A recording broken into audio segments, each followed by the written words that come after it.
सत श्री अकाल, मेरा नाम है दर्शन सिंह और आपका फार्मिंग लीडर चैनल पे वेलकम करता हूं। किसान वीरों, हमने पीछे काफ़ी सारी वीडियोस बनाई, उससे हमारे पशुपालकों का काफ़ी फ़ायदा हुआ। उसी से प्रेरित होकर हमारे अरविंदर वीर जी ने एक पशुओं का बहुत ही सुंदर बाड़ा बनाया है। इसमें लेबर की भी काफ़ी बचत है और मैं इनका आपको पूरा बाड़ा भी दिखाऊंगा कि आप जब भी एक बाड़ा बनाए तो किस प्रकार का होना चाहिए। तो चलो दोस्तों शुरू करते हैं। तो वीर जी सत श्री अकाल। सत श्री अकाल जी। मैं देख पा रहा हूँ कि आपने काफी डिजाइन हमारी वीडियो से चोरी किए हैं, तो इनके बारे में आप बताइए। हाँ जी सर, ये हमने ये पहले तो रमेश बेनीवाल जी का जो देखा था उसके हमने हवादार रखा है इसको।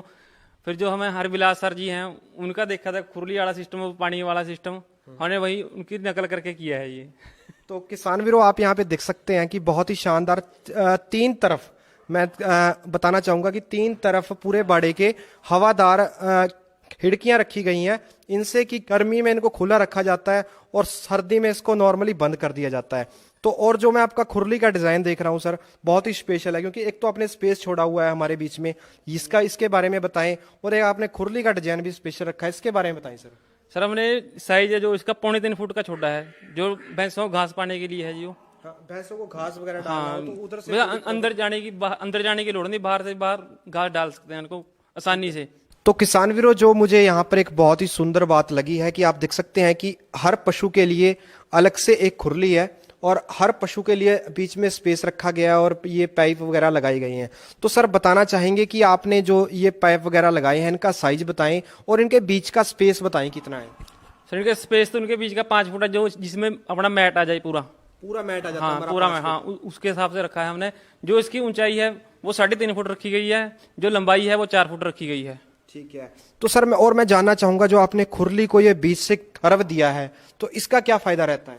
इससे एक तो खुंजों में घास नहीं फंसता, इसमें कोई फंगस वगैरह लगने का डर नहीं रहता। इनके पशु बीमार वगैरह नहीं हो? हाँ, बीमार तंदुरुस्त रहते हैं, तंदुरुस्त। तो सर मैं एक और खास चीज देख पा रहा हूँ, आपने पीछे एक वाल लगाया है पानी का, इसका क्या फायदा रहता है? इसके भी बहुत फायदे हैं। इसके पशुओं को नहलाने के लिए काम आता है, पीछे से ही खड़े खड़े यहीं पे बाहर ले जाने की जरूरत नहीं है।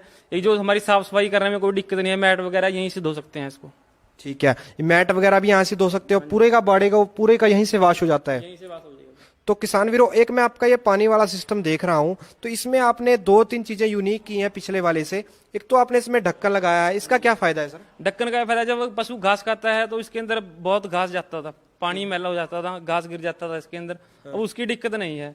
ठीक है। जब पशु घास खाता है तो हम इसको बंद कर देते हैं। जब पशु खुली खाली कर देता है तो हम इसको ढक्कन उठा देते हैं।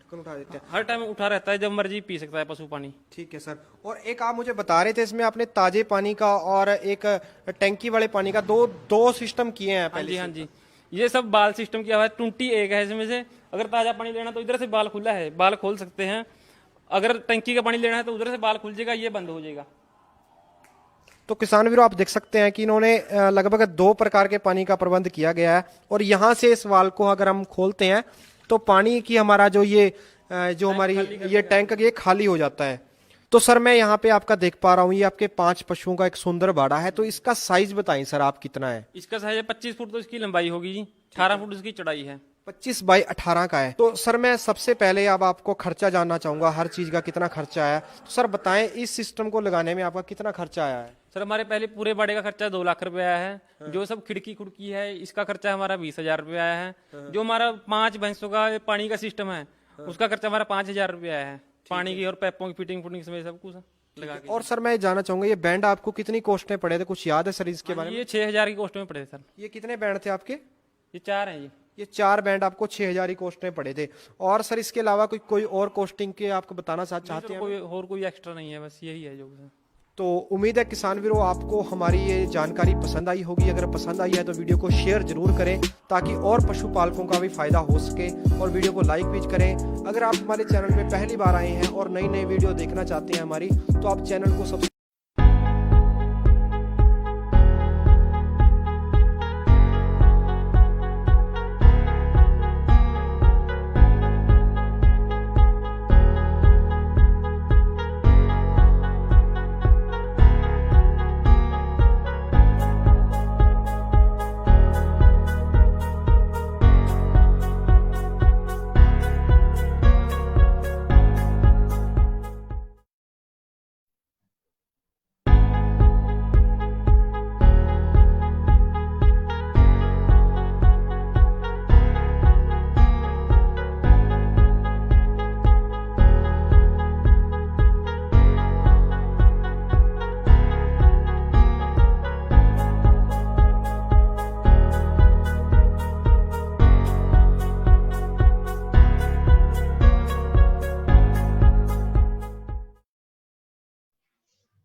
श्री अकाल, मेरा नाम है दर्शन सिंह और आपका फार्मिंग लिटर चैनल पे वेलकम करता हूं। किसान वीरों, हमने पीछे काफ़ी सारी वीडियोस बनाई, उससे हमारे पशुपालकों का काफ़ी फ़ायदा हुआ। उसी से प्रेरित होकर हमारे अरविंदर वीर जी ने एक पशुओं का बहुत ही सुंदर बाड़ा बनाया है। इसमें लेबर की भी काफ़ी बचत है और मैं इनका आपको पूरा बाड़ा भी दिखाऊंगा कि आप जब भी एक बाड़ा बनाए तो किस प्रकार का होना चाहिए। तो चलो दोस्तों शुरू करते हैं। तो वीर जी सत श्री अकाल। सत श्री अकाल जी। मैं देख पा रहा हूँ कि आपने काफ़ी डिज़ाइन हमारी वीडियो से चोरी किए हैं, तो इनके बारे में आप बताइए। हाँ जी सर, ये हमने ये पहले तो रमेश बेनीवाल जी का जो देखा था उसके हमने नमस्कार दोस्तों, मैं राम भगत नेगी किन्नौर से हरियाली और खुशहाली एपिसोड में आज आप लोगों के समक्ष आज के एपिसोड में हमने जो है पशु विभाग से जो हमारे पशु अधिकारी जो डॉक्टर अनिल चौहान जी को हमने यहाँ मंच पर हमने आज बुलाया है। तो हमारा जो किन्नौर जो है बागवानी के साथ साथ जो है कृषि पर भी जो है कृषि के साथ बागवानी कृषि के साथ जो है पशुपालन का भी बहुत बड़ा जो है व्यापार जो है करता आ रहा है। कई सदियों से भेड़ बकरियां गाय यहाँ पर पालते आए। तो आज हम जानेंगे यहाँ पर हमारे डॉक्टर से हमारे आज के जो अतिथि है कि पशुपालन में हमें किन किन बातों का ध्यान रखना है और पशुपालन में गाय जो हमारी जो है दूध में अगर उत्पादन ज़्यादा नहीं है तो हमें क्या क्या क्या हमने उनको समझना है। तो चलिए आज के अतिथि से हम मिलते हैं और उन्हें जो है हम बुलाते हैं मंच पर।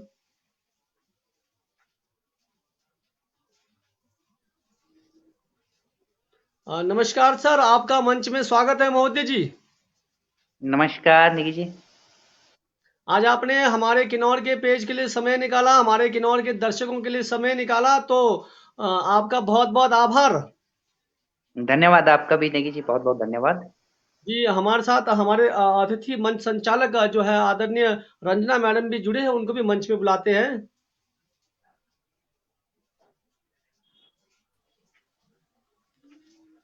नमस्कार मैडम जी, आपका स्वागत है जी।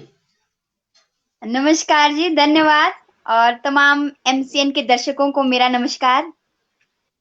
जी, यहाँ पर जो है आज यहाँ 0-0 हो रहा है, मुझे समझ नहीं लग रहा है। मैं दूसरे वाले एपिसोड में देख रहा हूँ, आप 12-15 लोग जुड़ चुके हैं।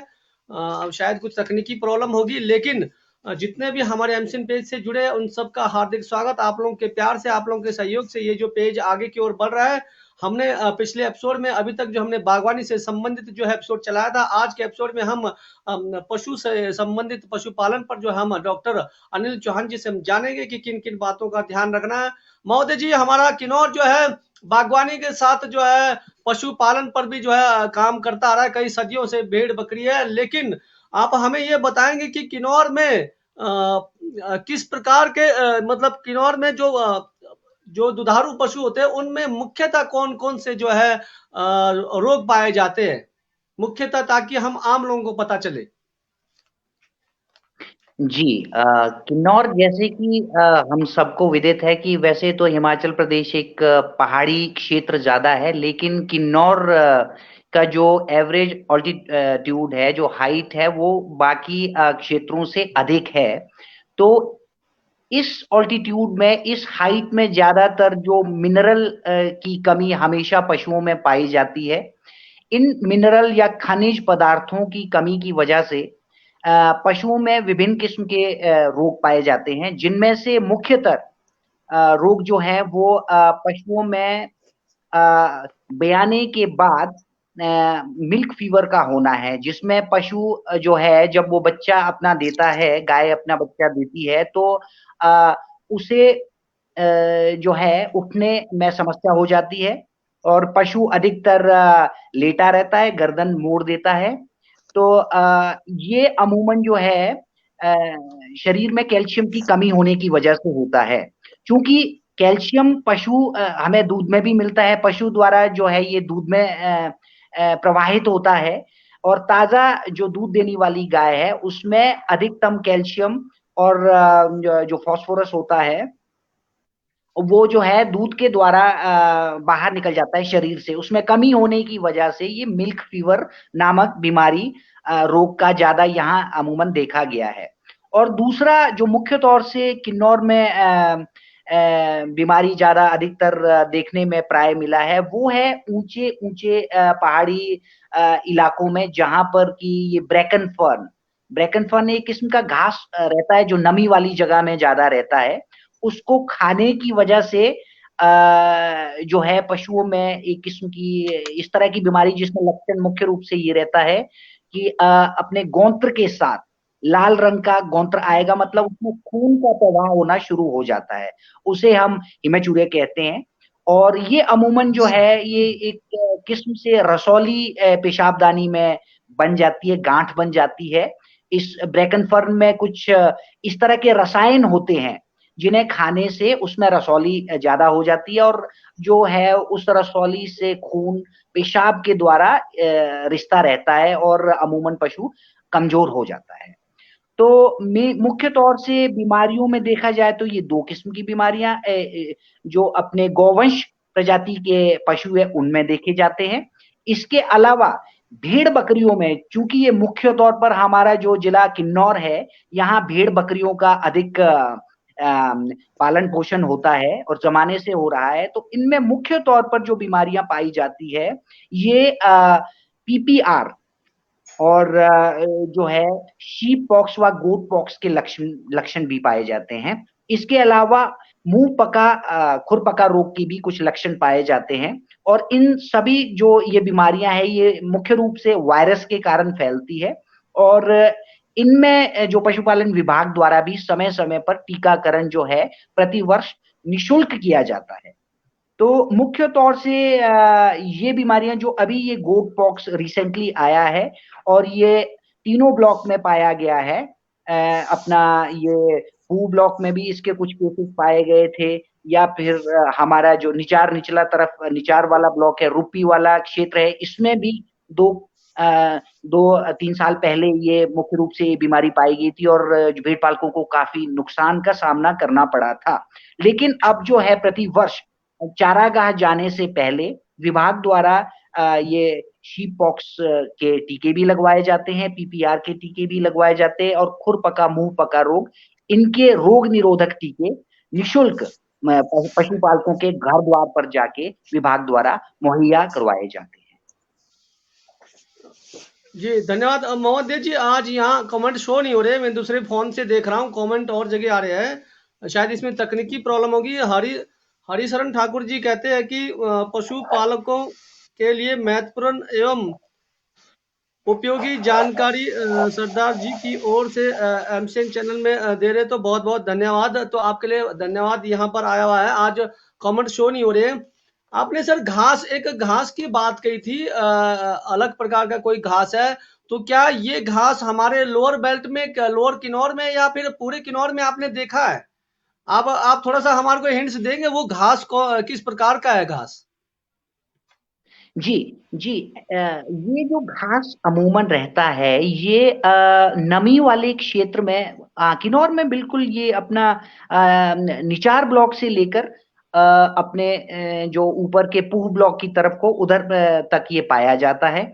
ये इसका नाम ब्रेकन फर्न होता है। इसकी पत्तियां थोड़ी सी चौड़े आकार की होती है। अमूमन लोग इसे मुख्य रूप से अपनी घासनियों से जो पशुओं के नीचे जो घास बिछाया जाता है अमूमन, ताकि वहां गीला वगैरह ना रहे, तो ये ब्रेकन फर्न की पत्तियां भी उनके साथ आकर ये बिछाई जाती है पशुओं के नीचे। लेकिन कई बार घास के साथ में पशु जो है इस ब्रेकन फर्न के घास को भी खा लेता है, और चूंकि इसमें कुछ इस प्रकार के केमिकल्स होते हैं जो कि पेशाबदानी में गांठें बना लेते हैं, तो इसे एंजूटिक, और ये मुख्य रूप से खाली केवल किन्नौर के क्षेत्र में नहीं है, इससे पहले मैं शिमला क्षेत्र में भी अपनी सेवाएं दे चुका हूँ। वहां भी जो थोड़े ऊंचाई वाले क्षेत्र हैं और जहां बरसात ज्यादा पाई जाती है, उन क्षेत्रों में भी इस तरह के ये घास पाई जाती थी और इसी प्रकार के लक्षण पशुओं में पाए जाते थे। जी मैडम जी, आप अपने सवाल करें, मैं तब तक तकनीकी प्रॉब्लम देख रहा हूँ, यहाँ कमेंट शो नहीं हो रहे हैं, तब तक आप सवाल कीजिए।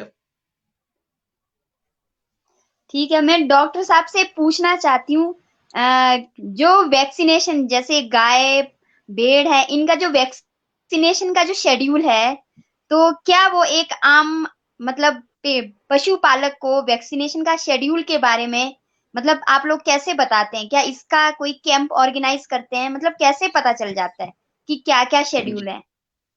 जी, जी, जी।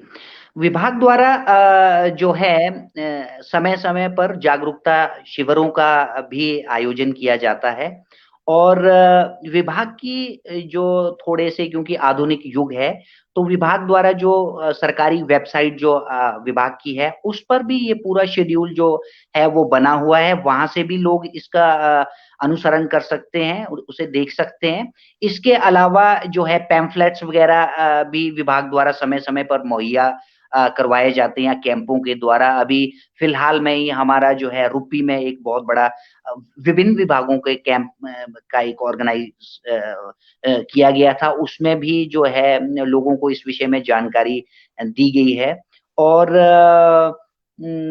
या जो या दूसरे कोई पशुपालक अपनी किसी निजी समस्या के साथ हमारे जो डिस्पेंसरी या वेटरनरी हॉस्पिटल्स जो है, जो वहाँ आते हैं, तो उन्हें भी वहाँ समय सारणी हमारी वहाँ बनी हुई है और यदि वो अब अपने में निजी रूप से जानना चाहें तो वो भी वहाँ इस बारे में पता कर सकते हैं। वैसे भी जो है चूँकि हमें इसका पालन करना पड़ता है, इस टीकाकरण का जो हमें टारगेट्स दिए जाते हैं, जो लक्ष्य दिए जाते हैं, हमें उनका मूल रूप से स्वयं ही पालन करना पड़ता है। तो हमें अपने आप से घर-द्वार जाके लोगों को जो है लोग उनके पशुओं का टीकाकरण करना पड़ता है। चूँकि अब ऑनलाइन का ज़माना है, तो हमें जितने भी टीके लगे हैं, जिस भी बीमारी के अगेंस्ट लगे हैं, तो उनको जो है पोर्टल पर ऑनलाइन डालना पड़ता है, टैग नंबर के साथ डालना पड़ता है। तो जो है हम स्वयं भी घर-द्वार जाके पशुओं के का टीकाकरण करते हैं। मेरा एक दूसरा सवाल है, जो किन्नौर में आमतौर पर जनरली जो लोग यहाँ पे जो गाय पाल रहे हैं, तो वो कौन सी नस्ल का पाल रहे हैं? जैसे हॉस्टिन पाल रहे हैं शायद काफी तो जी। मतलब पहले तो यहाँ पे लोकल होती थी गाय, तो अब लोकल गाय नजर नहीं आती है, हॉस्टिन ज्यादा नजर आती है। तो ये क्या जी। मतलब यहाँ के क्लाइमेट के हिसाब से ये सुटेबल ब्रीड है, कैसे है? जी।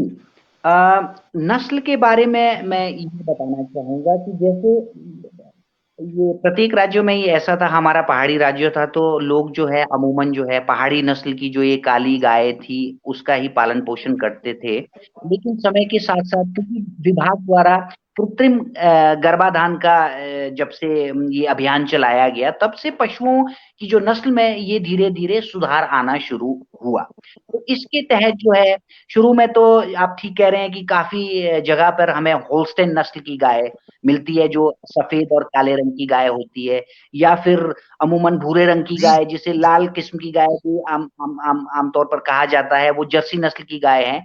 तो नस्ल सुधार के रूप में शुरुआती जो शुरुआती समय था, उसमें विभाग द्वारा और सरकार द्वारा इन नस्लों के द्वारा ही जो नस्ल थी, जो हमारी पहाड़ी नस्ल थी, उसका अपग्रेडेशन, उसका सुधार किया गया।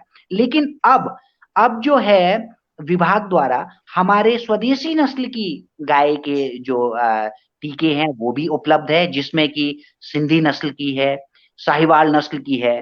तो ये टीके भी विभाग के पास हर एक संस्थान में मौजूद है और जो भी पशुपालक जिस भी किस्म का पशु आगे अपनी ब्रीड बनाना चाहता है, उस किस्म के टीके लगवाए जा सकते हैं और जो है उसका अपग्रेडेशन किया जा सकता है। जी, धन्यवाद मैडम जी। सर जी, हमारे किन्नौर में जैसे दूध गाय तो पालते हैं, कहते हैं कि दूध कम दे रही है और जबकि चारा बहुत अच्छा देते हैं, घास भी देते हैं, पानी टाइम टू टाइम पानी भी दे रहे हैं, लेकिन दूध में कमी की शिकायत आती है। तो अगर दूध की मात्रा बढ़ाना हो तो क्या जो है हमें करना चाहिए? घरेलू उपचार या फिर आपके द्वारा कोई दवाई हमारे को जो है पशुपालक जो हमें लेना पड़ेगा? जी, बहुत ही उम्दा प्रश्न किया है निधि जी आपने और बिल्कुल ये जो है बेसिक प्रश्न है। देखिए हम पशुपालन की तरफ जाते क्यों हैं? एक जो किसान है वो पशु क्यों पालता है? अपनी आर्थिकी के सुधार के लिए। तो आर्थिकी का सुधार मूल रूप से होगा कैसे? वो होगा जो दूध है या मिल्क प्रोडक्ट है या पशुओं से जिस भी रूप में हमें मतलब वो चीज मिल सकती है जिसे हमें आगे बेचकर अपना फायदा मुनाफा कमा सकते हैं, तो दूध उसमें एक ऐसी ही चीज है जो हमें गायों से मिलती है। अच्छा, तो यदि हम पशु पालन का व्यवसाय करते हैं लेकिन उचित मात्रा में हमें दूध उपलब्ध होता नहीं है, उससे प्राप्त होता नहीं है, तो ये व्यवसाय एक घाटे का सौदा है। और इसका मुख्य कारण क्या है? इसका मुख्य कारण, जैसे कि आपने बिल्कुल सही पूछा कि जैसे हम इसे प्रॉपर घास वगैरह देते हैं, पानी देते हैं, लेकिन तब भी दूध में कमी का कारण, जैसे कि मैंने पहले भी बताया कि सबसे मूल रूप से पहाड़ी क्षेत्र होने के चलते यहाँ पर जो ये माइक्रो न्यूट्रिएंट्स है, जो जिसे सूक्ष्म तत्व कहते हैं, वो जमीन में कम है। जब वो जमीन में सूक्ष्म तत्व कम है तो वो नेचुरली घास में भी कम आएंगे। जब घास में कम आएंगे तो पशु को वो वैसे ही कम मिलते हैं। तो हमें इनको बाहर से सप्लीमेंट करना होगा, उन्हें एक्स्ट्रा देना होगा। तो ये खनिज मिश्रण के रूप में बाजार में उपलब्ध होता है। विभाग द्वारा भी ये कई बार मुहैया करवाए जाते हैं पशुपालकों को। और दूसरा जो है दूध, देखिए सबसे बड़ी बात यह है कि दूध आखिर आता कहाँ से है? दूध आएगा पशु का जो चारा होगा, जो वो सेवन करेगा, जो उसे खुराक मिलेगी, उसी से ही दूध बनेगा। अमूमन होता क्या है कि हम लोग ज्यादा घास और पत्तियां खिला के हम देखते हैं कि हम अपने पशु को पूरी मात्रा में जो उसका भोजन है उसे दे रहे हैं, लेकिन हमें वापसी में उतना दूध नहीं मिल रहा है। लेकिन हमारे घास और जो पत्तियों में सभी जो पोषक तत्व है वो प्रचुर मात्रा में उपलब्ध होते नहीं है।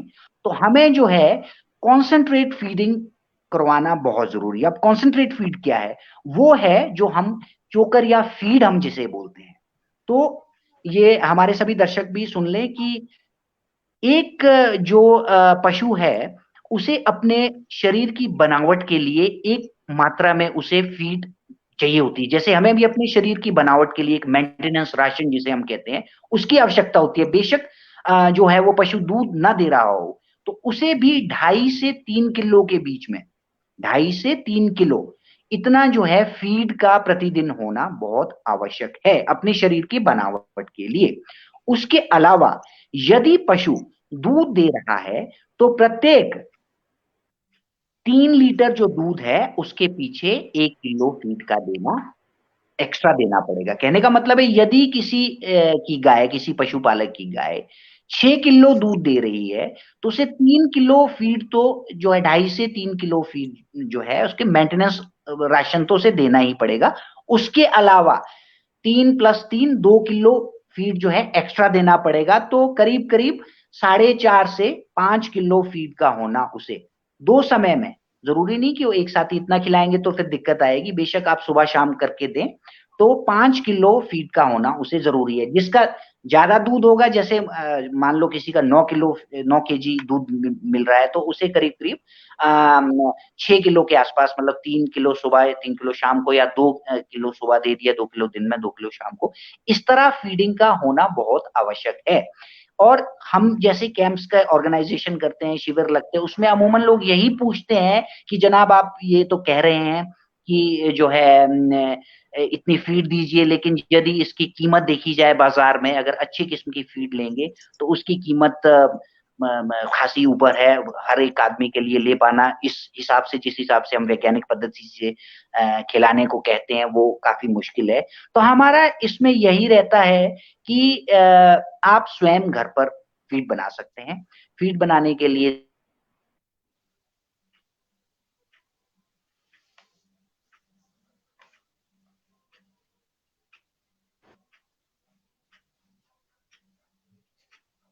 हमारे महोदय का शायद तकनीकी प्रॉब्लम आ गया है, तो जी जी जी सुन पा रहे हैं जी। हाँ जी।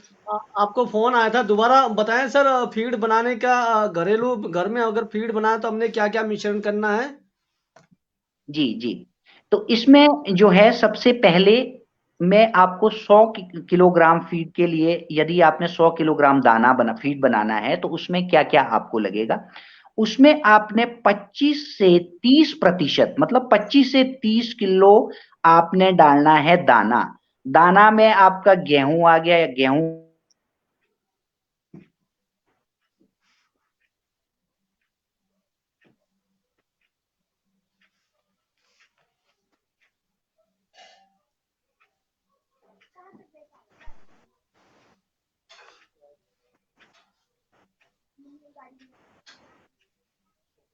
जी सुन पा रहे हैं? जी बोलिए सर, गेहूं।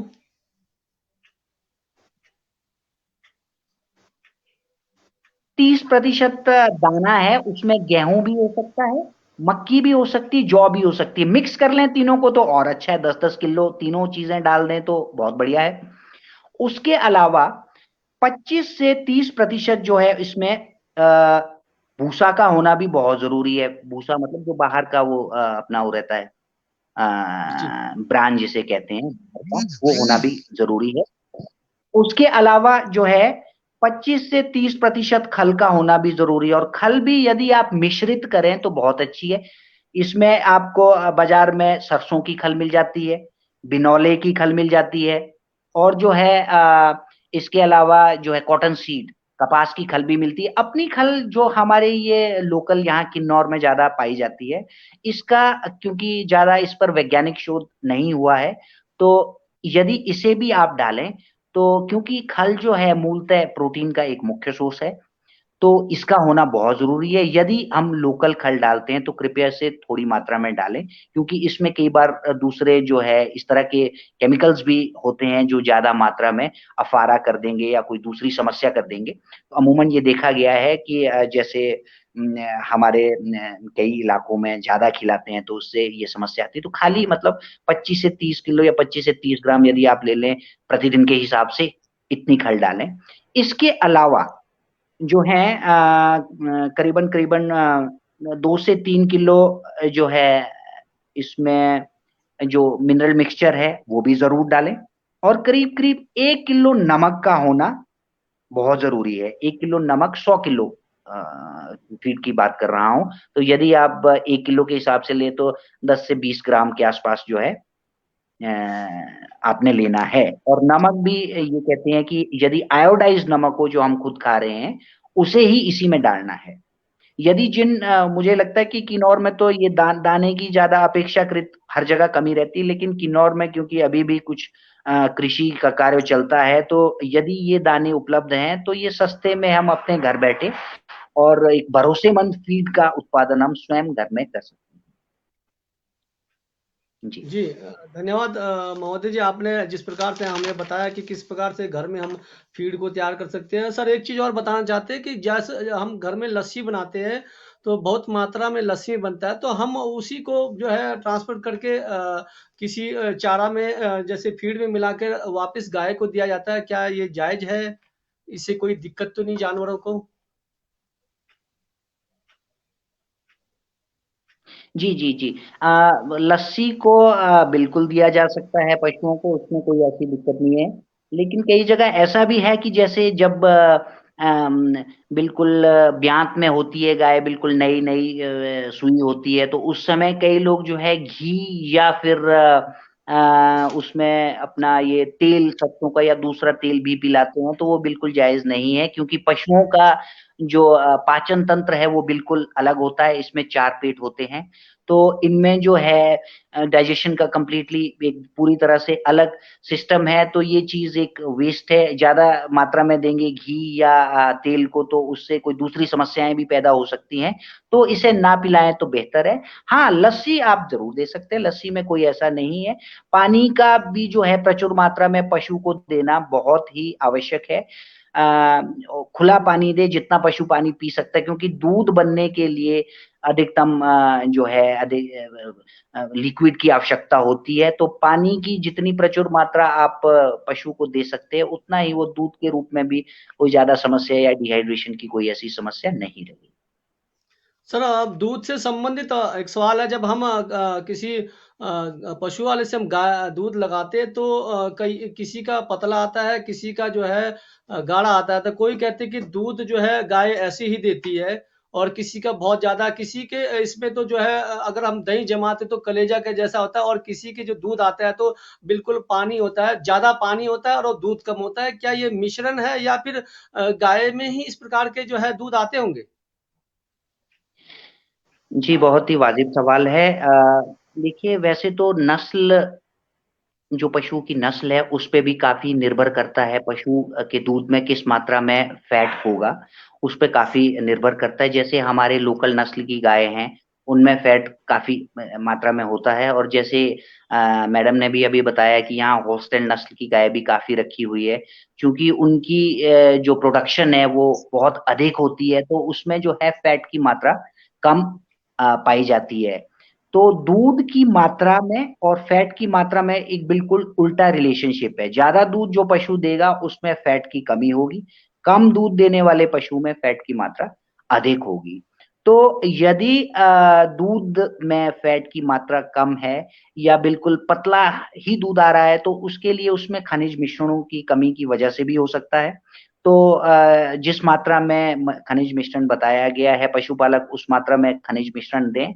व जिस मात्रा में फीडिंग का जो वैज्ञानिक पद्धति से अभी बताया गया है, यदि उस हिसाब से अपने पशुओं को दें, तो मुझे लगता नहीं है कि इस तरह की दूध की समस्या आएगी। क्योंकि हमने अमूमन ये देखा गया है कि जो पशुपालक अपने पशुओं को उचित मात्रा में ये पोषक तत्व, एक बैलेंस डाइट देते हैं, उनमें किसी भी तरह की ना कोई समस्या आती है, ना उनके दूध में ही किसी प्रकार का कोई विकार या कमी या कोई इस तरह की समस्या आती है। जी, धन्यवाद। मैडम जी, आपका कोई सवाल है तो कीजिए। हाँ जी, मेरा एक सवाल है। अभी-अभी डॉक्टर साहब ने बताया, जनरली देखा गया कि जैसे जब गाय सूती है तो सूने के एकदम बाद मिल्क फीवर की शिकायत रहती है। तो मिल्क फीवर जैसे बताया आपने कि लो कैल्शियम की वजह से या कैल्शियम ज़्यादा रिलीज़ हो रहा है तब। तो एक आम किसान मिल्क फीवर से अपनी गाय को कैसे बचा सकता है? मतलब क्या हम कर सकते हैं ताकि गाय को मिल्क फीवर ना हो? जी, जी, जी, बहुत अच्छा सवाल है। देखिए, मिल्क फीवर अक्सर उन पशुओं में ज़्यादा होने की संभावनाएँ हैं जो पशु ज़्यादा दूध देता है। और दूसरा, जैसे ही पशु की उम्र अधिक होती है या ब्यात अधिक होते हैं या ज़्यादा सूए में जिस तरह आगे पशु चलता है, उसमें जो है चांसेस जो है मिल्क फीवर होने के और अधिक बढ़ते रहते हैं। तो क्योंकि ये बीमारी मूलतः कैल्शियम की कमी से है, तो लिहाज़ा इसमें जो यदि हम अपने पशु को कैल्शियम पिलाना, सप्लीमेंटेशन बाहर से देना शुरू करें, तो इस तरह की समस्या से बचा जा सकता है। जैसे ही पशुपालक अपनी गाय में ये पता लगाता है, गर्भ जाँच करते हैं और उन्हें मालूम चल जाता है कि जो उनका पशु है वो प्रेग्नेंट है, तो वो उसी समय से तीसरे-चौथे महीने से ही अपने पशु को कैल्शियम देना शुरू करें। और ये कैल्शियम सप्लीमेंटेशन करीब-करीब जो है 8 महीने तक जारी रखनी है। 9वें महीने कृपया वो इसे बंद कर दें। और उसके पीछे भी एक कारण है कि क्यों इसे बंद करना पड़ता है, क्योंकि यदि हम शुरू से ही तीसरे महीने से ही लगातार पशुओं को बाहर से सप्लीमेंटेशन देते रहेंगे कैल्शियम की, तो जो अपना उनका मैकेनिज़्म है कैल्शियम बनाने के, जो उनका अपना सिस्टम है, वो एक तरह से बंद हो जाएगा। वो उस पे डिपेंडेंट हो जाता है कि बाहर से कैल्शियम मिल रहा है, तो सूने के बाद तब समस्या आ सकती है। तो उस 1 महीने में जो है वो दोबारा से सिस्टम जो है प्रॉपर उसमें आ जाता है। और जैसे ही पशु अपना बच्चा देता है, उसे फिर दोबारा से बाहर से कैल्शियम सप्लीमेंटेशन देनी है। तो हमने कई जगह ये आज़माया है, देखा है, और ये इसमें वैज्ञानिक तथ्य भी है कि अपने पशुओं को लगातार कैल्शियम दें। जिन पशुओं में ये समस्या बार-बार होती थी, हर बार सूने के बाद मिल्क फीवर का ये रहता था, तो उन्होंने जब ये सप्लीमेंटेशन दिया, जब बाहर से कैल्शियम दिया, तो ये समस्या उनकी बिल्कुल बंद हो गई। और इसके अलावा कैल्शियम का मैं एक और भी पशुपालकों को बताना चाहूँगा रोल, जो सूने के बाद जो वो झिल्ली निकलना कई बार देर हो जाती है या नहीं निकलती है या लटकती रहती है, जिसके अंदर बच्चा रहता है, बच्चे वाली झिल्ली, जेर कहते हैं जिसे। तो वो भी कैल्शियम की कमी की वजह से जो समय पर नहीं निकल पाती है। वैसे तो वो 4 से 6 घंटे के बीच में निकलनी चाहिए। तो यदि वो नहीं निकलती है, लटकती है, तो फिर उसमें जो है वो उसका एक मुख्य कारण जो है वो कैल्शियम की कमी का होना भी है। तो यदि कैल्शियम सप्लीमेंटेशन दे तो इससे एक तो मिल्क फीवर नहीं होगा, जो ये अपना जेर है वो भी समय पे छूटेगी, और तीसरा जो कई बार जो है बच्चादानी बाहर आ जाती है पशुओं में सोने के बाद अमूमन, तो उसमें भी एक मुख्य कारण कैल्शियम की कमी है। तो यदि समय से कैल्शियम देंगे तो इन तीनों विकारों से, इन तीनों समस्याओं से पशुपालकों को निजात मिल सकता है। जी। जी धन्यवाद सर। अब दूध पर सर ही आ रहे मेरा थे अंतिम। चलिए मैडम जी, एक अंतिम सवाल मैं करता हूँ। सर मेरा एक दूध। एक सवाल है। जी जी, चलिए करिए। जी मैडम। अक्सर देखा गया है कि ऐसे बोलते हैं कि जब गाय वो जो प्लेसेंटा खाती है तो दूध कम देती है उसके बाद, क्या ऐसे है? कोई इसमें कोई साइंटिफिक तथ्य है कि उसको खाने से दूध में कमी आ जाती है? ये बहुत अच्छा सवाल है। ये आपका बिल्कुल जो है ये जांचा परखा गया है। लोगों ने जरूर देखा होगा कि दूध में कमी आती है। दूध में देखिए जेर का क्या होना है, जी जी जी पशु जो गाय जो है आमतौर पर एक शाकाहारी पशु है। जैसे मैंने बताया इनके 4 पेट होते हैं। तो इन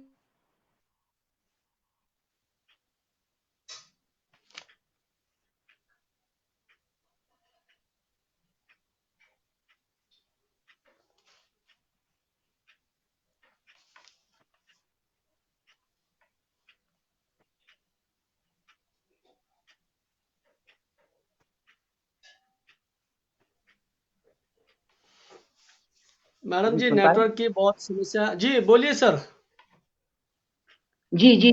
तो उस पाचन की कमी की वजह से कुछ समय के लिए जो उसको पशु के शरीर को जो पोषक तत्व लगने थे वो शरीर में एब्जॉर्प्शन उनका नहीं हो पाता है, जिस वजह से दूध में कमी आती है। तो कुछ समय के बाद ये देखा होगा कि जैसे ही वो चीज बाहर निकलती है, क्योंकि वो निकलेगी तो क्योंकि पच नहीं पाएगा, वो धीरे धीरे पेट से, आंतों से बाहर निकलेगी। तो जैसे ही एब्जॉर्प्शन जो सोखने की क्षमता बढ़ेगी, वैसे ही दूध के उत्पादन में भी वृद्धि होगी। जी। जी बहुत मेरा महत्वपूर्ण एक जानकारी लास्ट थी। लास्ट क्वेश्चन है। हाँ जी, एक लास्ट क्वेश्चन है। अ, जब जैसे आम पशुपालक आप लोगों के पास एआई के लिए आते हैं, तो मतलब वो उसके डिमांड पे उसको कैसे, मेल चाहिए या फीमेल चाहिए, उसके डिमांड पे एआई होता है कि इसमें क्या वो है, जी, अभी मेल तक तो और विभाग फीमेल? द्वारा जो ये जी जी जी नहीं, अभी तक जो है इनकी सॉर्टिंग नहीं होती है। अभी तक जो हम टीके विभाग द्वारा लगा रहे हैं उसमें इस प्रकार का नहीं है कि मेल या फीमेल। अभी ये टीके आने वाले हैं, सेक्स्ड सॉर्टेड सीमन इन्हें कहते हैं। तो ये विभाग द्वारा मंगवाए गए हैं, वैसे ये बन चुके हैं और हो सकता है आने वाले समय में ये आ जाएं, लेकिन अभी तक तो वही 50-50 वाला चांस है। जी अगर ऐसे होता तो अच्छी बात थी बहुत ही, ताकि हमारे ऐसे आम सड़कों पे आवारा पशु मतलब कम हो जाएंगे, क्योंकि मेल को तो सारे यहाँ पे निकाल देते हैं घरों से और फीमेल को रखते हैं। तो इस वजह से मतलब कभी जब देखते हैं तो मतलब बड़ा दिल दुखता है कि मतलब किस तरह का हम मतलब दूध पी रहे हैं गाय से, और उसके मेल को हम ऐसे उसके भगवान भरोसे छोड़ देते हैं। जी जी जी जी जी जी ये धन्यवाद। सरकार और विभाग के ध्यान में भी है। जी जी जी तो मुझे लगता है कि आने वाले समय में जो है सेक्स शॉर्टेज सीमन आएंगे और इस समस्या का निजात हो पाएगा। जी धन्यवाद। बहुत अच्छी जानकारी आपने यहाँ पर साझा की। मैं जितने भी एमसीएन पेज के दर्शक हैं, मैं सबसे निवेदन करूंगा कि इस पेज को ज़्यादा से ज़्यादा शेयर करें ताकि लोग जुड़ सके। महोदय जी अक्सर अब दूध के बारे में अभी खत्म नहीं हुआ, लास्ट सवाल रहेगा। प्रसूति के बाद हमें ये जो है एक गाय से कब तक, कितने महीने तक दूध लेना है हमें? जी देखिए, प्रसूति के बाद यदि तो प्रसूति के बाद तो हम यही कहते हैं कि करीब करीब 2 महीने 45 से 60 दिन का समय जरूर देना चाहिए अगले सूने से पहले, ताकि जो है जो गर्भ में बच्चा पल रहा है उसे भी प्रचुर मात्रा में न्यूट्रिशन मिल पाए, और जो है ताकि अगले सुए में भी उसका जो है ठीक मात्रा में अपना खुद की बनावट भी उसकी ठीक रहे पशु की। तो 45 से 60 दिन के बीच में 1.5 से 2 महीना जो है पशु को ड्राई रखना है, उसे दूध से छोड़ना जरूरी है। जी, धन्यवाद सर। भेड़ बकरियां हम लोग पालते तो किन किन बातों का ध्यान रखना है कि उनसे ऊन जल्दी निकले और मांस जल्दी मांसाहारी लोग भी जल्दी मांस की बढ़ोतरी हो। तो भेड़ बकरियों का जो हम पालते तो किन किन बातों में ध्यान रखना है ऊन और मांस जो है जल्दी हो। जी, जी, जी।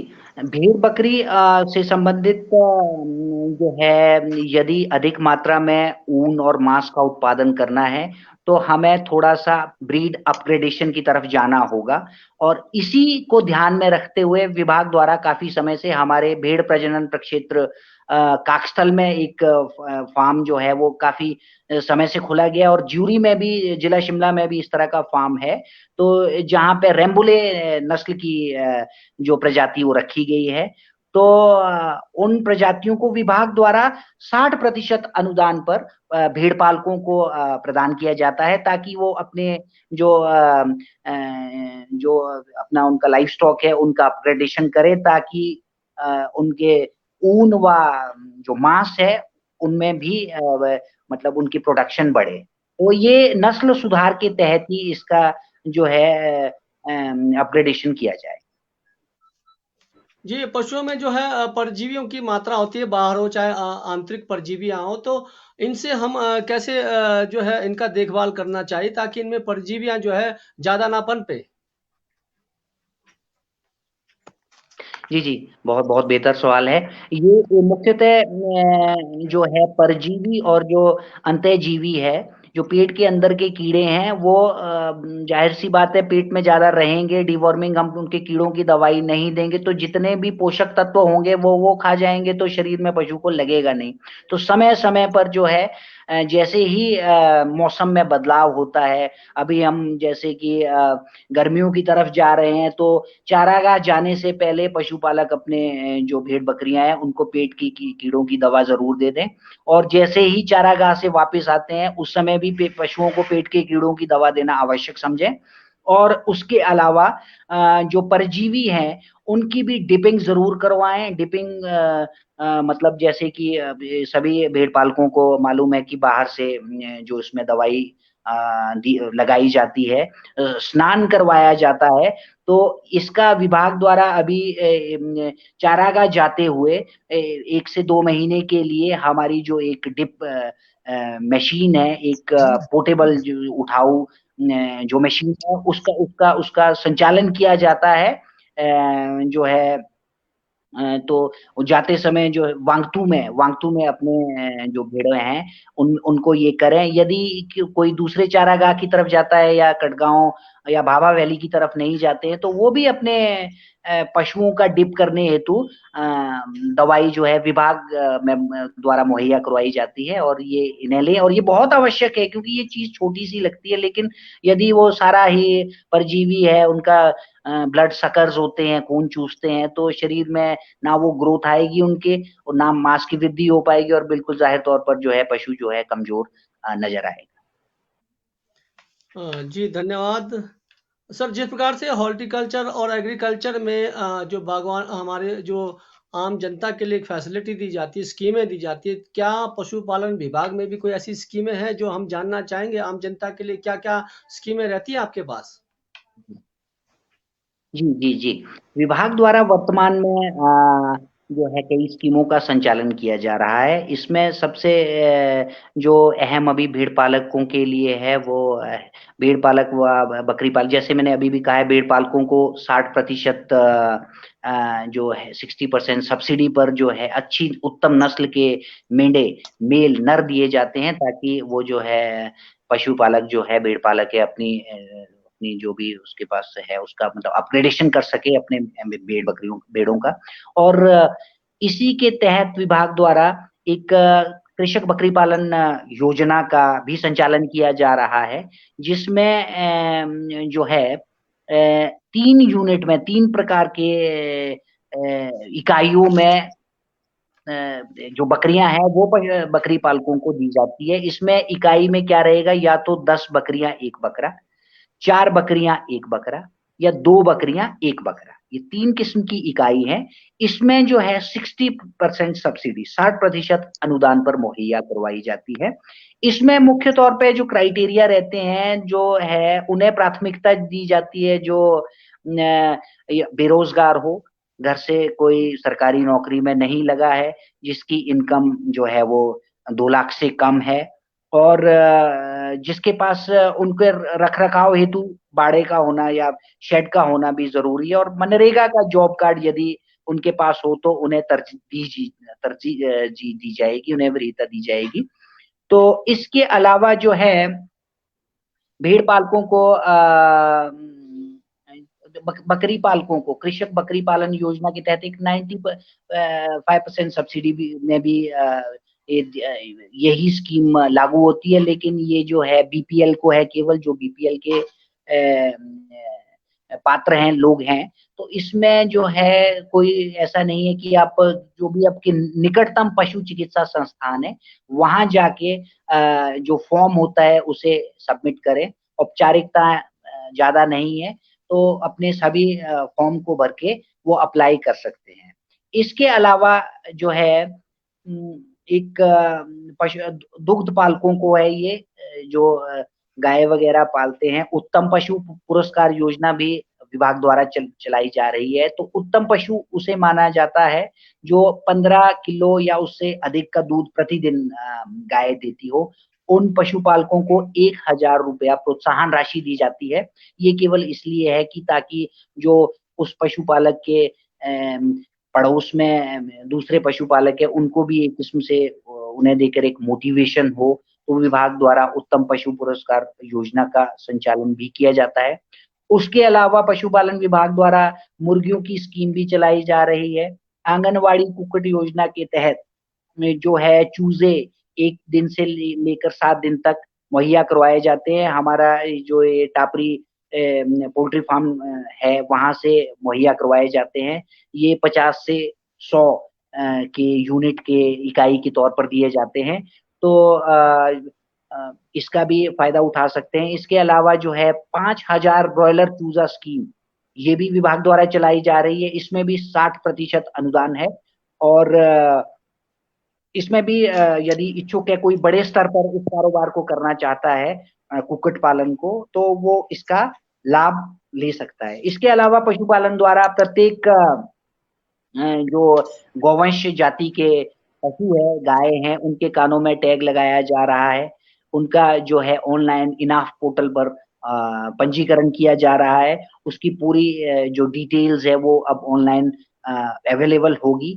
तो और इस जो भी टीकाकरण होता है, वो चाहे एफएमडी है या कोई दूसरा टीका है, उसको भी हम पोर्टल पर चढ़ाते हैं। और आने वाले समय में जैसे आधार कार्ड मनुष्यों में होता है, उसी प्रकार का जो ये जो पंजीकरण पशुओं में किया जा रहा है, ये भी उसी तर्ज पर हो रहा है। तो ये भी एक बड़े पे, और जो अभी ये कृत्रिम गर्भाधान की अभी हमने बात की, तो नेशनल एआई प्रोग्राम के तहत राष्ट्रीय कृत्रिम गर्भाधान कार्यक्रम के अंतर्गत निशुल्क टीके जो है वो भी मुहैया करवाए जा रहे हैं। और उसमें प्रत्येक नस्ल की, जैसे मैडम जी ने कभी पूछा, तो इसमें स्वदेशी नस्ल के टीके भी मौजूद है, प्रत्येक संस्थान में मौजूद है।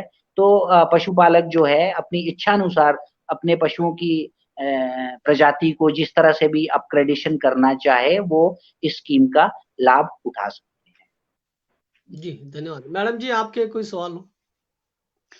मेरा एक सवाल है, जब गाय सूती है तो कुछ लोग उसके बाद गाय को गुड़ का पानी भी पिलाते हैं, तो क्या वो सही है? गुड़ देते हैं, गुड़ का पानी। जी जी जी जी जी हाँ, गुड़ का पानी या गुड़ को, जी जी, सुने के बाद जी, तो थोड़ी मात्रा में तो गुड़ का देना कोई दिक्कत परेशानी वाली बात नहीं है, दिया जा सकता है, क्योंकि उसमें जो है एनर्जी रहती है, कार्बोहाइड्रेट है गुड़। लेकिन यदि अधिक मात्रा में गुड़ दिया जाए या गुड़ का पानी दिया जाए तो पशुओं के पेट में अफारा होने की पूरी संभावनाएं है। पेट में गैस बढ़ सकती है, उसे अपच हो सकती है, या फिर जिसे हम कहते हैं कि उसमें लैक्टिक एसिडोसिस, लैक्टिक एसिड पेट में बन जाएगा और दूसरे विकार आ आ सकते हैं। तो दें, जरूर दें, लेकिन केवल थोड़ी मात्रा में। अधिक मात्रा में गुड़ का देना अनिवार्य नहीं है। यदि आप फीडिंग पशु की अच्छी कर रहे हो, वैज्ञानिक पद्धति से जितना बताया गया है उसी स्वरूप में पशु का फीड दे रहे हैं, तो ये चीज देने की, गुड़ वगैरह देने की भी कोई ऐसी आवश्यकता नहीं। जी जी जी मैडम जी। महोदय जी, अभी जो गाय में थनैला बीमारी होती है, थन के संबंधित बीमारी होती है, क्योंकि उसमें दिक्कत होता है, तो हम जो है हताश हो जाते हैं, तो ऐसी स्थिति में घरेलू उपचार क्या है? देखिए, थनैला रोग का मुख्यतः मैं तो यही पशुपालकों से मेरा अनुरोध रहेगा कि रोकथाम उपचार से अधिक प्रभावशाली है, ये देखा गया है। थनैला रोग का मुख्य कारण यही होता है कि हम अपने बाड़े या ओबरा, जहां हम पशु को रखते हैं, खुर जिसे हम कहते हैं, वहां उचित सफाई का ना होना है। कीटाणु जो है वो वहीं जमीन पर आसपास घूमते हैं और वो थन के जो टीथ कनाल होती है, छेद होते हैं, उसी के तहत अंदर चला जाता है, फिर अंदर इन्फेक्शन वो फैलाता है।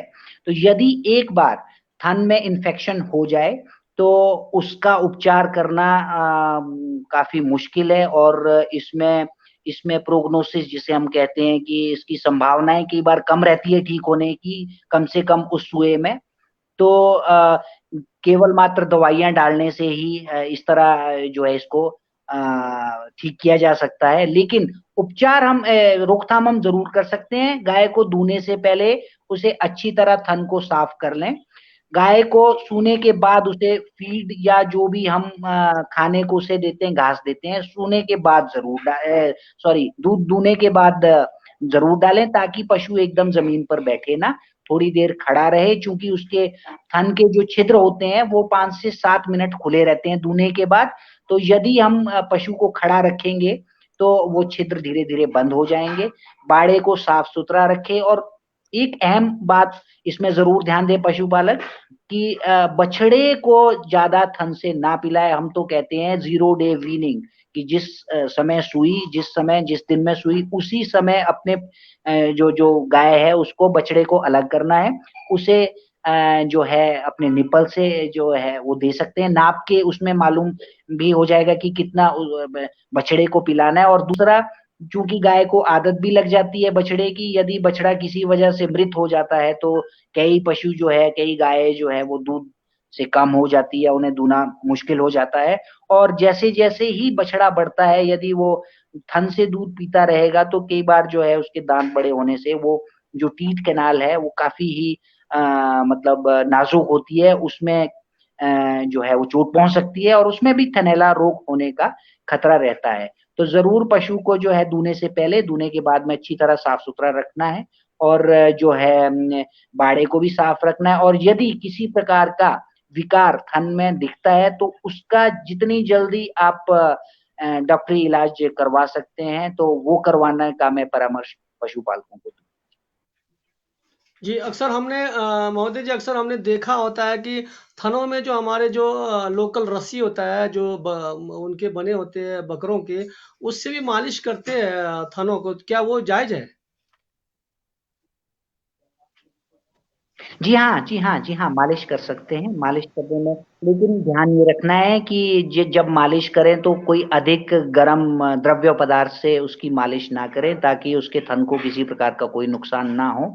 बाकी अदरवाइज मालिश करने से कोई ऐसी समस्या नहीं। थन के हम तो कहते हैं कि पूरे शरीर की पशु की मालिश करें, उस पे ब्रश जरूर चलाएं, ताकि उस पे जो परजीवी हैं वो भी बाहर निकले, और जो है पशु का जो एक कंडीशनिंग है उसकी हेयर की, वो अच्छे से होती रहे। जी, अक्सर हम देखते हैं सर, जब भेड़ बकरी वाले जो जो मवेशी वाले जितने भी है प्रवासी के दौरान जो है जो जानवर मारे जाते हैं, तो ऐसे समय में बाकी मवेशियों को क्या करना है? कोई ऐसी महामारी आती है और वो बहुत सारे उसमें मारे जाते हैं, ऐसे समय में हमें क्या करना है? क्या किस प्रकार का सचेत रहना है? जी, देखिए मूलतः जो महामारी है उसमें यही है, जैसे आजकल इंसानों में भी कोरोना चला है तो आइसोलेशन का होना बहुत ज़रूरी है, क्वारंटीन का होना बहुत ज़रूरी है। जो भी जिस फ्लॉक में मान लो किसी के पास 200 की भेड़-बकरियाँ हैं, इतना फ्लॉक साइज़ उसका इतना है और उसमें 20-30 पशुओं में यदि किसी प्रकार के लक्षण दिखते हैं तो वो अपने इन इन बीमार पशुओं को बिल्कुल अलग कर दें। यही बात मुर्गियों में भी होती है। यदि जैसे हम कहते हैं कि बर्ड फ्लू या कोई दूसरे किस्म की कोई भी बीमारी वायरल डिज़ीज़ है, उसमें उन्हें बिल्कुल अलग करना है, मिक्स अपने पशुओं को ना करें और जो बीमार पशु हैं उनको एकदम से अलग करके उनकी डॉक्टरी जाँच समय रहते ज़रूर करवाएँ ताकि अधिक नुकसान से बचा जा सके। जी, धन्यवाद। हमारे किन्नौर में जिस प्रकार से आप लोग मुर्गी पालन के लिए प्रेरित करते हैं और लोग पालते भी हैं, लेकिन घर में हमने कोई उनके लिए फीड बनाना है, तो क्या-क्या हमने सामग्री इकट्ठी करनी है?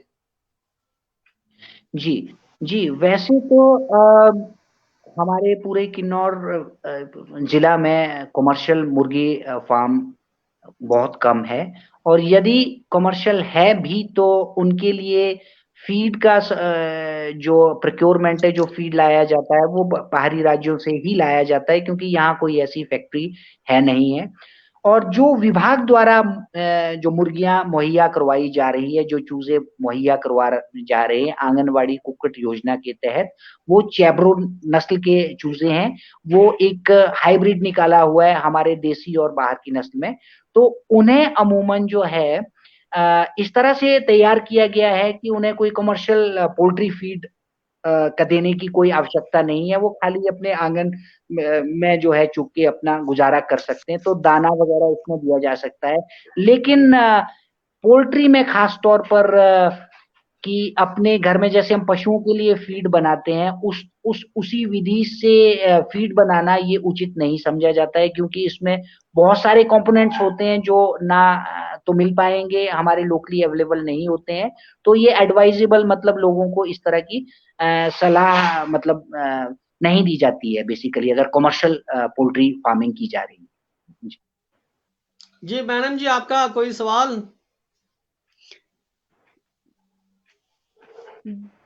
जैसे हम इंसानों के लिए डीवर्मिंग ज़रूरी है, तो क्या गाय के लिए भी इस तरह से टाइम-टाइम पे डीवर्मिंग ज़रूरी है क्या?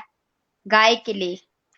जी, जी, जी, जी, बिल्कुल, बिल्कुल, गाय क्या प्रत्येक पशु के लिए, प्रत्येक जीव के लिए डिवर्मिंग का होना बहुत ज़रूरी है और पशुओं में तो ये म समय पर देना और अधिक ज़रूरी है क्योंकि वो हमारी तरह कुछ देख के तो चीज़ें खाते नहीं हैं, घास खाते हैं और घास में अमूमन जो परजीवी है उनके अंडे होते हैं, अंतःजीवी है उनके अंडे होते हैं, तो वो पेट में चले जाते हैं। तो अपने पशुओं को वो गाय है, भेड़-बकरी है, घोड़े हैं या फिर सूकर प्रजाति के या अपने जो भी पेट्स हैं, डॉग्स हैं या कैट्स हैं जिन्होंने पाले हुए हैं, तो उनको जो है साल में 2 से 3 बार जैसे कि मैंने पहले भी कहा है कि जैसे-जैसे ऋतुओं का बदलना होता है उस समय में ज़रूर डिवर्मिंग करवाएँ, बरसात से पहले करवाएँ और अभी जैसे भेड़-बकरियाँ चारागाह में जाती है, उनको जाने से पहले एक बार ज़रूर डिवर्मिंग पेट के कीड़ों की दवा अवश्य पिलाएँ। जी, धन्यवाद। सर आप देखते होंगे अक्सर पूरे हिमाचल में आवारे पशु बहुत पाए जाते हैं जिसमें मुख्यतः जो है कुत्ते हैं और फिर साथ में बैल है और जो गाय भी है। तो क्या इसमें पशुपालन विभाग कोई ठोस कदम उठाती है? जी, माफ़ कीजिए किस विषय में? क्या पशुपालन विभाग उन आवारे पशुओं के लिए जो कोई ठोस कदम उठाती है? जी, देखिए जहाँ तक कुत्तों का सवाल है, तो उसमें तो विभाग की कोई मुख्य रोल है नहीं है। ये म्युनिसिपैलिटी या कंसर्न जो ग्राम पंचायत है, उनके तत्वाधीन है, उनके अधिकार में है। और जहाँ तक आवारा गायों की समस्या का है, ये माननीय उच्च न्यायालयों के निर्देश भी आए हैं। इसमें विभिन्न विभागों के तहत जो है सबकी जिम्मेवारियां इसमें निर्धारित की गई है। तो अपने पशुपालन विभाग से संबंधित हमें जो दिशा निर्देश दिए गए हैं उसमें यही है कि यदि कहीं भी कोई बेसहारा पशु है और उसमें किसी भी प्रकार की चोट है या किसी भी प्रकार की पीड़ा है और हमें समय से सूचित किया जाता है किसी के द्वारा भी, तो हम जो है मौके पर जाके उसका उपचार करेंगे। और जो है ये उनकी ड्यूटी फिक्स की गई है पंचायत की या जो भी लोकल बॉडी है वो हमें असिस्ट करेंगे। वो जो बाकी चीजें हैं वो जैसे पशु को पकड़ना है, रिस्ट्रेन करना है उन्हें, तो ये उनकी जिम्मेवारी तय की गई है। या उन्हें फिर उन पशुओं को ट्रीटमेंट के बाद जो है इसमें छोड़ना है, गौशालाओं में छोड़ना है, ये भी उनकी जिम्मेवारी। तो हमारा पार्ट पे पशुपालन विभाग द्वारा दवाइयाँ निःशुल्क मुहैया करवाई जाएगी और ट्रीटमेंट जो है वो गंतव्य पे जाके फ्री ऑफ कॉस्ट निःशुल्क मुहैया करवाया जाए। जी धन्यवाद। आज के एपिसोड में आप जुड़े, आपने समय निकाला। मैडम जी, आपका कोई और सवाल है? एक लास्ट सवाल है, कुत्तों जी का जी पॉपुलेशन ज्यादा ना हो तो इसके लिए क्या कोई स्टेरिलाइजेशन प्रोसीजर जी वेटनरी जी वाले जी आप लोग ऐसे करते हैं, करवाते हैं स्टेरिलाइजेशन ताकि ज्यादा ना बिल्कुल बढ़े मतलब? जी, ये बहुत अच्छा सवाल है। और क्योंकि पॉपुलेशन जैसे हम इस प्रजाति में, कुकर प्रजाति में जो है लीटर बहुत होता है, मतलब लीटर मतलब बच्चे बहुत ही पैदा देते हैं, एक सुए में ही काफी बच्चे आ जाते हैं। तो इसका एकमात्र उपाय जो है आवारा कुत्तों की संख्या, संख्या को रोकने के लिए जो है एबीसी कार्यक्रम विभाग द्वारा चलाया जाता है, उसे एनिमल बर्थ कंट्रोल प्रोग्राम ये चलाया जाता है। कैंप्स का आयोजन होता है, टारगेटेड है ये, हमें भी टारगेट दिया जाता है विभाग द्वारा, इन कैंपों का आयोजन किया जाता है। और पशु चिकित्सा संस्थानों में जो बाकी भी पालतू कुत्ते हैं उनका उनका उनका जो है नसबंदी कार्यक्रम किया जाता है। लेकिन आवारा कुत्तों के संदर्भ में मैं इतना कहना चाहूंगा, क्योंकि उनकी देख रेख, उन्हें पकड़ना, पकड़ के संस्थान तक लाना या उस कैंप साइट तक लाना, ये जिम्मेवारी लोकल बॉडीज की है। और क्योंकि ऑपरेशन के बाद 1-2 दिन उन्हें देखना भी जरूरी है, तो यदि उनकी देख रेख का जिम्मा लोकल बॉडीज लेते हैं तो उनके प्रति भी इस तरह का जो कार्यक्रम है एनिमल बर्थ कंट्रोल प्रोग्राम, उसको भी पशुपालन द्वारा समय समय पर आयोजित किया जाता है। जी धन्यवाद महोदय, आपने समय निकाला। अंतिम सवाल अगर मैडम जी के पास है तो? सवाल नहीं है, धन्यवाद सर, बहुत सारी मैं जानकारियां आपसे मैडम जी आज आपके आपसे माध्यम से आपसे हमें एक सवाल मैडम जी आपसे एक सामाजिक सवाल पूछूंगा और सर आपसे भी एक सामाजिक सवाल पूछूंगा। पहले मैडम जी से पूछूंगा, क्या हाँ लोगों जी। को पशुपालन विभाग की जरूरत पड़ती है? क्या लोगों को पशुपालन विभाग की जरूरत पड़ती है? मैडम जी आप बताएं। जरूरत तो पड़ती है, बहुत पड़ती है। अच्छा सर, क्या लोगों को पशुपालन विभाग की जरूरत पड़ती है? देखिए, यदि लोगों की आमदनी को दोगुना करना है तो खाली जो है पशुपालन ही ऐसा एक मैं आपको सिंपल महकमा सवाल है पूछ रहा हूँ जिसके सर, तहत क्या पशु आपको एक सिंपल सवाल पूछ रहा हूँ, क्या लोगों को पशुपालन विभाग की जरूरत पड़ती है? मुझे तो लगता है बहुत ज्यादा, सबसे ज्यादा पशुपालन विभाग की ही जरूरत पड़ती है।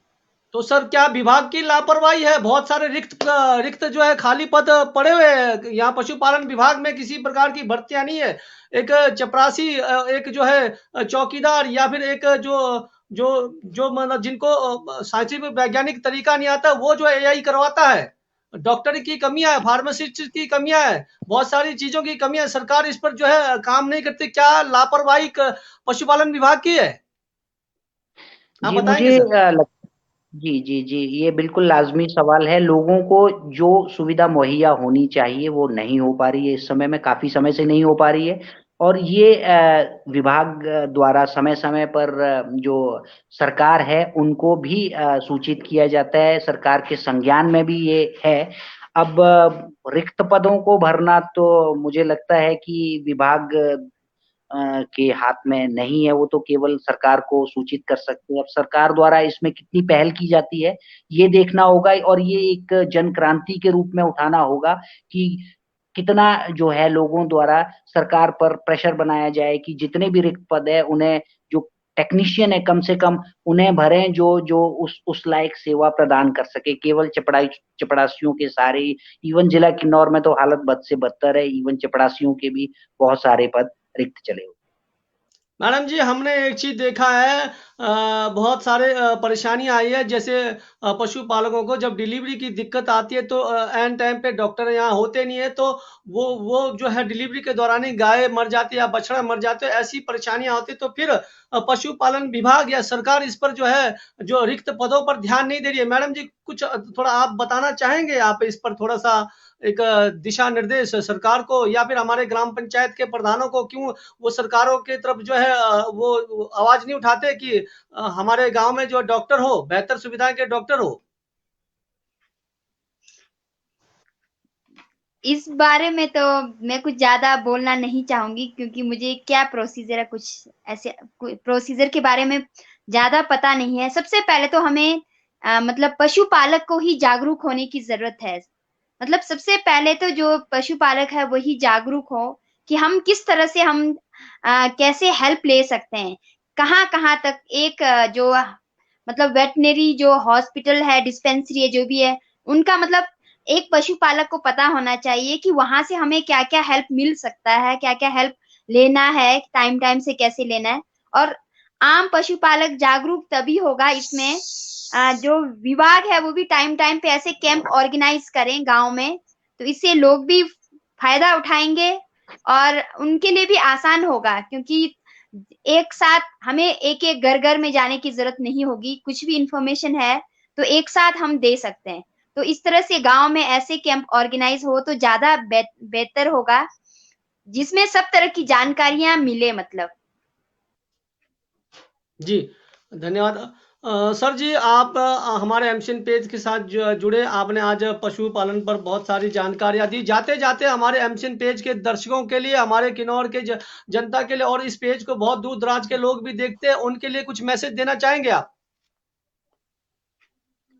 जी, मेरा तो खाली यही मैसेज रहेगा कि पशु पालन जो है वो वैज्ञानिक पद्धति से करे, क्योंकि ये आजीविका की अच्छा साधन है। ये आत्मनिर्भर भारत का भी एक बहुत अच्छा वो बन सकता है यदि आप पशुपालन को अपनाएं, लेकिन उसे वैज्ञानिक पद्धति से जरूर अपनाएं। और मुझे उम्मीद है कि इस तरह के जो एक्सटेंशन प्रोग्राम्स है उससे लोगों को काफी जानकारी मुहैया होगी।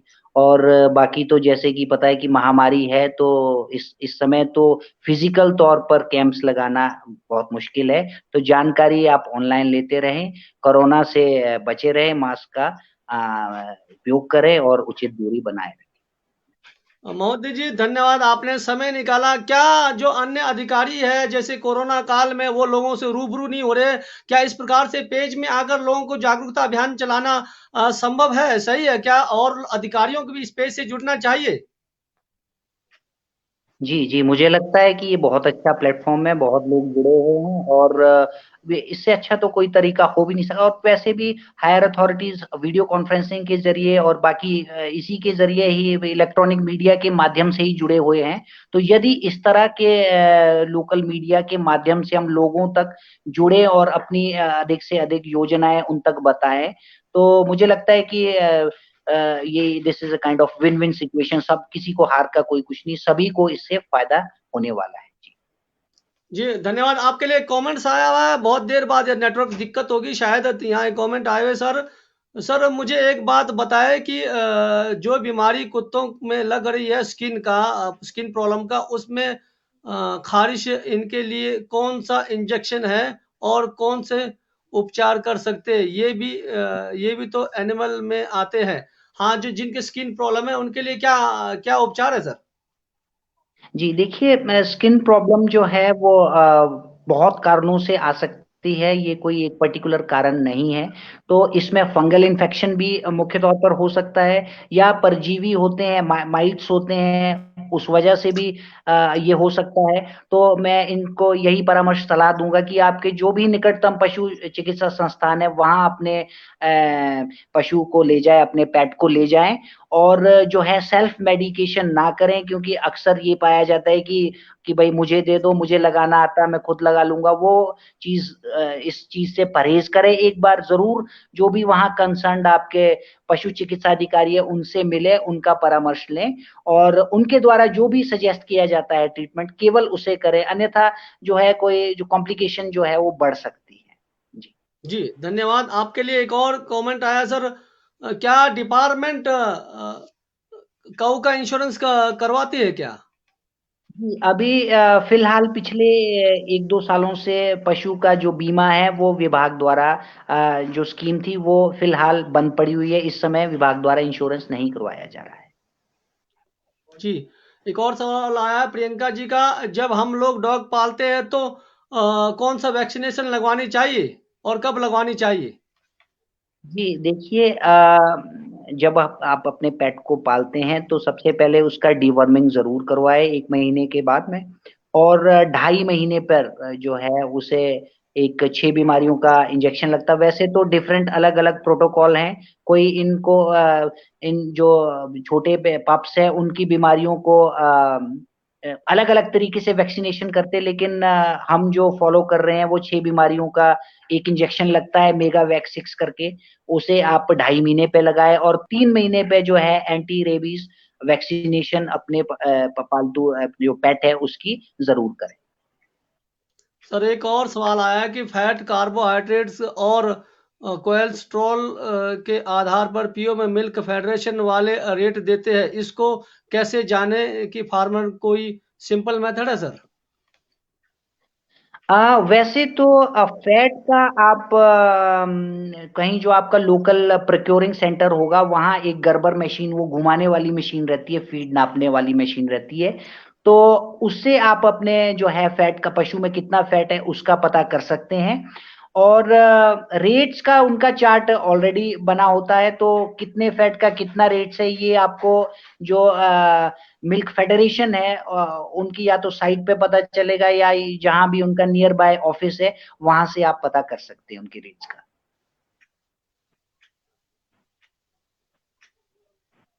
सर एक सवाल है कि सर मेरे काऊ के थन में कुछ फंजिस टाइप का निकलते हैं, कुछ ऐसे बताते। आप पढ़िए सर। मेडिकल ट्रीटमेंट कुछ भी किया पर कुछ टाइम बाद फिर निकलता है, कुछ फुंसी टाइप का निकलता है सर उनके गाय के इसमें, तो क्या हो सकता है सर ये? देखिए गाय के अब ये जरा अगर थोड़ा इलेबोरेट करें तो के थन के बाहर ही है, दूध यदि नॉर्मल है तो ये किसी प्रकार की, मुझे जो लग रहा है को स्किन की बीमारी लग रही है और अमूमन जो है ये स्किन में कई किस्म से हो सकता है, कोई बैक्टीरियल इन्फेक्शन है या फंगल इन्फेक्शन है। अब दवाई इन्होंने कौन सा लगाया होगा अब ये कहना मुश्किल है, हो सकता है केवल यदि आप बैक्टीरिया को बैक्टीरिसाइडल लगाएंगे या तो उससे और फंगल इन्फेक्शन हो तो उससे ये बात नहीं बनेगी, हो सकता है इसके अलावा आपको पीठ पर जो थन है उस पर दवाई मलने के साथ साथ इसको जो है इंजेक्शन भी, सिस्टेमिक इंजेक्शन भी लगवाने पड़े। तो आपको यही सलाह देना चाहेंगे कि आप जो निकटतम पशु चिकित्सा अधिकारी है उनसे एक बार संपर्क करें, या यदि ऐसा नहीं भी हो पाता है आजकल तो हमारे पास इलेक्ट्रॉनिक माध्यम है, आप जो है व्हाट्सएप उन्हें इसका करें और एक बार जो भी सिम्टम है उन्हें आप दिखाएं तो आपको उचित जानकारी दी जा सकती है। जी धन्यवाद। महोदय जी आपके लिए एक सवाल आया है पंडित अंजलि जी का, जो हमेशा डेली हमारे पेज के साथ जुड़े रहते हैं। बकरियों के बच्चे कमजोरी के कारण पैदा होते ही मर जाते हैं, उसके लिए क्या करना चाहिए? जी, तो इसमें भी जैसे कि हमने गायों में बताया कि मेंटेनेंस राशन का होना बहुत ज़रूरी है। जी, तो उसी तरह ही बकरियों में भी जो उनकी एक मेंटेनेंस राशन है, 400 ग्राम फीड उन्हें ज़रूर दें और उसके बाद जब वो प्रेग्नेंट हो जाता है तो उन्हें प्रेगनेंसी राशन का 100 से 200 ग्राम अधिक देना ये सुनिश्चित करें, ताकि जो है बच्चे वो सही उनका बॉडी वेट जो है वो अच्छा हो ताकि वो ग्रोथ में भी अच्छी तरह आए। तो ये मतलब फीडिंग यदि आप प्रॉपर करेंगे, वैज्ञानिक पद्धति से करेंगे तो इस तरह की समस्याएँ नहीं आएँगी। जी धन्यवाद, धन्यवाद सर, बहुत-बहुत धन्यवाद। हमारा 1 घंटे का एपिसोड था। सर आपको इस एपिसोड में आकर कैसा महसूस किया? क्योंकि बहुत सारे लोग जुड़े, बहुत सारे सवाल थे। आप क्या थोड़ा सा बताएंगे, आपने कैसा गुड फील किया या बैड फील किया? नहीं, ये तो बहुत बढ़िया माध्यम है। मुझे लगता है नहीं कि मैं धन्यवादी हूँ एमसीएन का भी कि मुझे इस तरह के प्लेटफॉर्म पे आने का मौका मिला। जानकारी देखिए आज के इलेक्ट्रॉनिक युग में जो है कहाँ कहाँ तक पहुंच रही है, तो इसे तो मुझे लगता है कि विभाग द्वारा मैंडेटरी करना चाहिए। इस तरह के बार बार जो है चाहे साप्ताहिक ही लगाए जाएं, इस तरह के जो प्रोग्राम्स है उसमें यदि हम अपनी सूचना साझा कर सके इतने ज्यादा संख्या में लोगों के साथ में, तो सभी को इससे जो है वो फायदा होगा और लोगों की आर्थिकी में भी ये सुधार करने का बहुत अच्छा माध्यम बन सकता है। जी जी महोदय धन्यवाद जी। जब कभी आपको विभाग का एमसीएन पेज की जरूरत पड़ती है और पूरे हमारे हिमाचल वासियों को अगर कोई ऐसा मैसेज देना चाहते हैं, तो हमें मैसेज किए, हम जो है आपके द्वारा जुड़कर जो है आपके जो भी विचार है, आपके जो भी कार्यक्रम है, जो भी सुझाव है, हम जनता तक पहुंचाने की कोशिश करेंगे। धन्यवाद सर, आज आप जुड़े। नमस्कार, शुभ रात्रि। धन्यवाद सर, धन्यवाद। आनंद शुभ जी रात्रि। नमस्कार, शुभ रात्रि। शुभ रात्रि आप दोनों को जी। जी धन्यवाद जी। हमारे साथ जुड़े थे हमारे मंच संचालिका रिब्बा जैसे मैडम जी, जो हर बार जो है इस एपिसोड में जुड़े रहते हैं, रंजना मैडम जी और डॉक्टर अनिल जी, जिन्होंने बताया कि किस प्रकार के जो है हमारे पास जो मवेशियाँ पालते, भेड़ बकरियाँ पालते, कैसे केयर करना। और साथ में जो है मैं ये बताना चाहता हूँ कि जो हमारे हिमाचल में जो है बहुत सारे रिक्त जो है हमारे पशुपालन विभाग के खाली पड़े हैं। डॉक्टर हो गए, चाहे और भी स्टाफ हो गए, छोटे स्टाफ से लेकर बड़े स्टाफ तक, क्योंकि राम भरोसे ये स्टाफ चल रहे हैं, राम भरोसे जो पशुपालन विभाग चल रहा है। बहुत सारी दिक्कतों का हमें किन्नौर में सामना करना पड़ता है, तो शायद इस एपिसोड के द्वारा सरकार थोड़ा सा सचेत हो जाए और नई भर्तियां करने में कोशिश करे। चलिए आज के एपिसोड में इतना ही। हम मिलते हैं जो है अभी शनिवार के एपिसोड में, वीरवार के एपिसोड में हम कोशिश करेंगे। वीरवार के एपिसोड में हम जो हमारा जो टेंट व्यवसाय है, डीजे व्यवसाय है, कैटरिंग व्यवसाय से जुड़े जितने भी जो हमारे हिमाचल में, भारत में काम कर रहे हैं, उनको कोरोना से कितना लॉस हुआ और वो किस प्रकार से अपने व्यवसाय को जो है देख रहे हैं कि आने वाले टाइम में उनका व्यवसाय चलता है या नहीं चलता है। तो उन्हीं विचारों को लेकर हम वीरवार के एपिसोड में आएंगे। तब तक के लिए नमस्कार, शुभ रात्रि।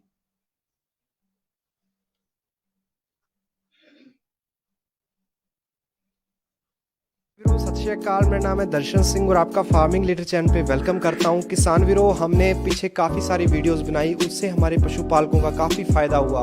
उसी से प्रेरित होकर हमारे अरविंदर वीर जी ने एक पशुओं का बहुत ही सुंदर बाड़ा बनाया है। इसमें लेबर की भी काफ़ी बचत है और मैं इनका आपको पूरा बाड़ा भी दिखाऊंगा कि आप जब भी एक बाड़ा बनाए तो किस प्रकार का होना चाहिए। तो चलो दोस्तों शुरू करते हैं। तो वीर जी सत श्री अकाल। सत श्री अकाल जी। मैं देख पा रहा हूँ कि आपने काफ़ी डिज़ाइन हमारी वीडियो से चोरी किए हैं, तो इनके बारे में आप बताइए। हाँ जी सर, ये हमने ये पहले तो रमेश बेनीवाल जी का जो देखा था उसके हमने हवादार रखा है इसको। फिर जो हमें हरविलास सर जी हैं उनका देखा था खुरली वाला सिस्टम, पानी वाला सिस्टम, हमने वही उनकी नकल करके किया है ये।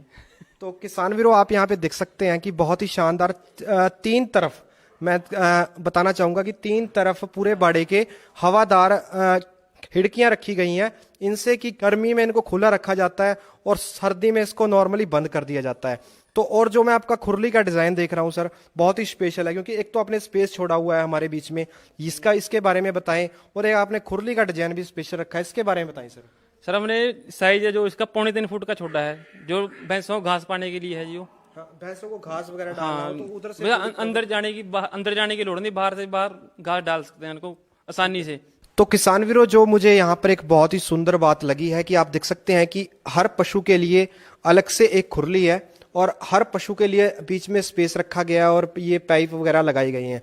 तो सर बताना चाहेंगे कि आपने जो ये पाइप वगैरह लगाए हैं इनका साइज बताएं और इनके बीच का स्पेस बताएं कितना है।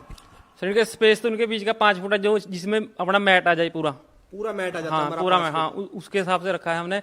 जो इसकी ऊंचाई है वो 3.5 फुट रखी गई है, जो लंबाई है वो 4 फुट रखी गई है। ठीक है। तो सर मैं जानना चाहूंगा, जो आपने खुरली को ये बीच से कर्व दिया है तो इसका क्या फायदा रहता है? इससे तो खुंजों में घास नहीं फंसता, इसमें कोई फंगस वगैरह लगने का डर नहीं रहता, इनके पशु बीमार वगैरह नहीं हो। हाँ, बीमार तंदुरुस्त रहते हैं, तंदुरुस्त। तो सर मैं एक और खास चीज देख पा रहा हूँ, आपने पीछे एक वाल लगाया है पानी का, इसका क्या फायदा रहता है? इसके भी बहुत फायदे हैं। इसके पशुओं को नहलाने के लिए काम आता है, पीछे से ही खड़े खड़े यहीं पे बाहर ले जाने की जरूरत नहीं है। एक जो हमारी साफ सफाई करने में कोई दिक्कत नहीं है, मैट वगैरह यहीं से धो सकते हैं इसको। ठीक है, ये मैट वगैरह भी यहाँ से धो सकते हो, पूरे का बॉडी का पूरे का यहीं से वॉश हो जाता है। यहीं से बात हो जाएगी। तो किसान वीरों, एक मैं आपका ये पानी वाला सिस्टम देख रहा हूँ, तो इसमें आपने 2-3 चीजें यूनिक की हैं पिछले वाले से। एक तो आपने इसमें ढक्कन लगाया है, इसका क्या फायदा है सर? ढक्कन का फायदा, जब पशु घास खाता है तो इसके अंदर बहुत घास जाता था, पानी मैला हो जाता था, घास गिर जाता था इसके अंदर। अब उसकी दिक्कत नहीं है।